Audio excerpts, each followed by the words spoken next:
station. So this is Node 2. This is a really cool module.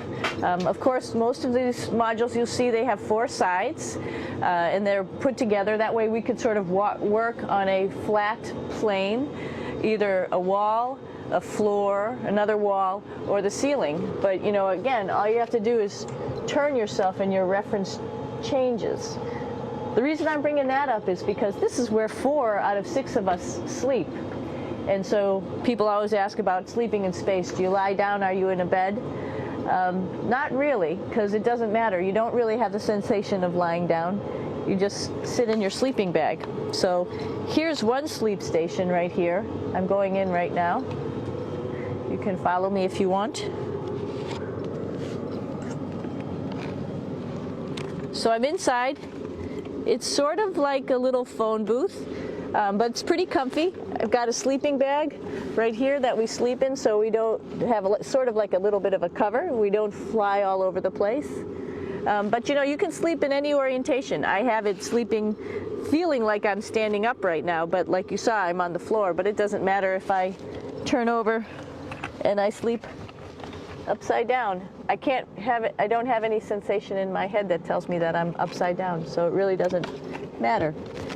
The sleep station is also like a little office. We've got a computer in here. As you can see, we've got a couple little toys. I've got some books. I've got some clothes and other things that make it sort of like home. I'm coming out. And just for reference, that's one sleep station. This one's another. Right here. There's one on the ceiling, if you want to call it. Right here. And then there's a 4th on the other wall over here. So all of us sleep in a little bit of a circle. All right, come on back. There's more to show you.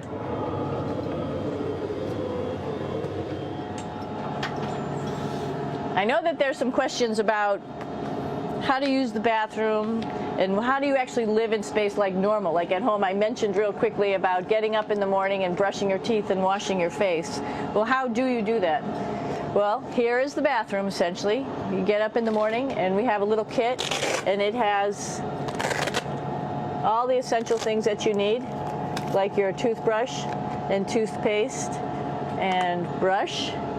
See how much better the brush makes my hair look?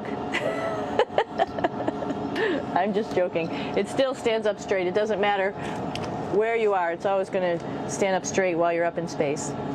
A lot of people ask about toothbrush and toothpaste. So, luckily enough, toothpaste, you can do it upside right this way, is sticky, and so it sticks to your toothbrush. No problem. Another cool thing is that water sticks to your toothbrush too. If you can see it, I'll have some water come out. The water is pretty neat up in space. It'll stick to your toothbrush and it will make a big bubble, and that's just by surface tension. And then you can drink it. So a lot of people ask about what do you do with the toothpaste after you brush your teeth.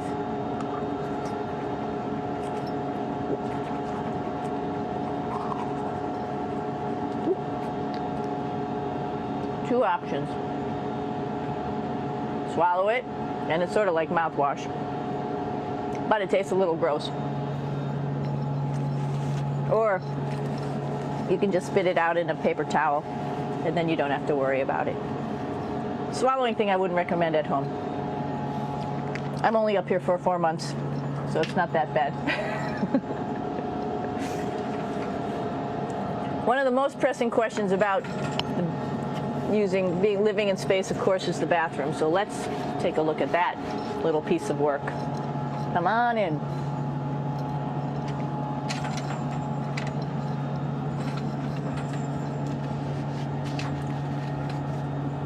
Here we are at the throne. This is awesome. You might see the little, you might have noticed the little moon on the outside. This is our orbital outhouse right here.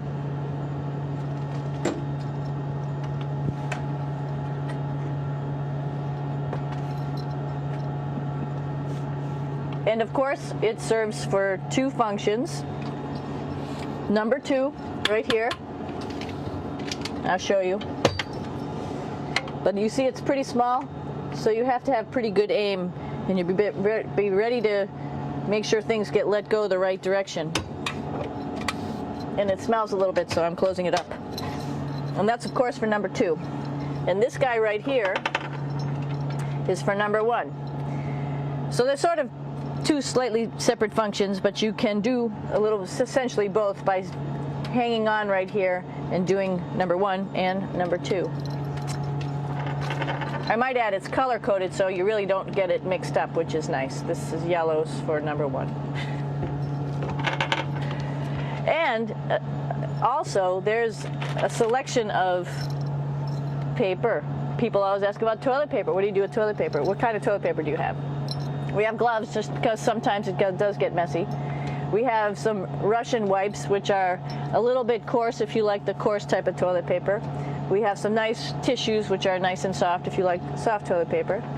We have Huggies, just for any cleanup. You know, we were all babies once, and this sort of helps. And then if things get really out of control, we have disinfectant wipes, just to make sure we clean up here. Because, you know, just like the water I showed you, the number 1 stuff can sort of go all over the place if you don't aim correctly. And did I mention both of these have a little bit of suction, so they should keep things going in the right direction.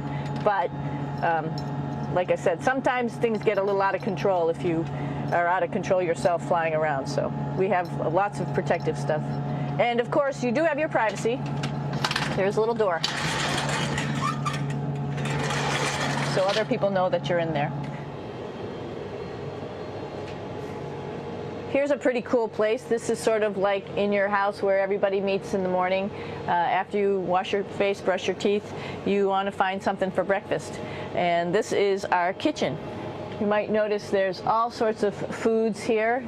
It's like opening the refrigerator. You got all your different stuff that you want to have: drinks, meats, eggs, vegetables, cereals, bread, snacks. And that's a good place. That's where you find all the candy. Side dishes, and then some little power bars just in case. So we have all this type of food. Some of it is dehydrated, and so we have to hydrate it, fill it up with water. Some of it is already made, and then all we have to do is heat it up. So something like this, I'm pulling out barbecued beef brisket. Pretty yummy. Not only is this food made in the US, but we also have food here from Japan. We've got Russian food. As you can see, all these red containers are filled with food that's from Russia. And then we get some of our specialty stuff, some things that we like, some of our favorite stuff that your family can send up. In fact, I like fluffernutters, and so I got sent up some fluff so I could make my fluffernutter with peanut butter. So you have a lot of food up here, no problems. Now, I'm going to say where we are. So right now, we're in the Japanese laboratory. It's one laboratory out of many here on the International Space Station. It's actually on the left-hand side. If I was International Space Station and I was flying through space like this, my left hand would be where the Japanese laboratory is.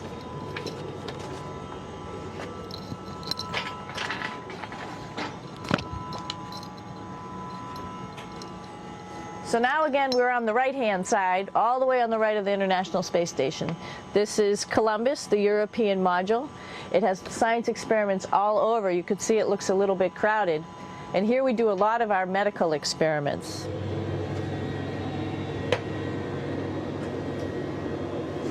Here we are in the U.S. laboratory. Again, this is a laboratory with science experiments on all of the walls here, all sorts of stuff that we do. And one of the things we also do is we exercise. We have some exercise equipment on board the space station. We need to do that because we lose bone density and muscle mass while we're up here, and that's a result of not having to fight against gravity. So how we keep ourselves in shape are with a bike, a treadmill, and a weightlifting machine. This is the bike. You notice the clip pedals. So all you need to do is actually clip your feet in, and then you can start pedaling. You don't need a seat. because you don't sit down. Actually, I haven't sat down for 6 months now, so you don't need any type of seat. Just make sure you're held in with your pedals. You probably see that the bike bounces around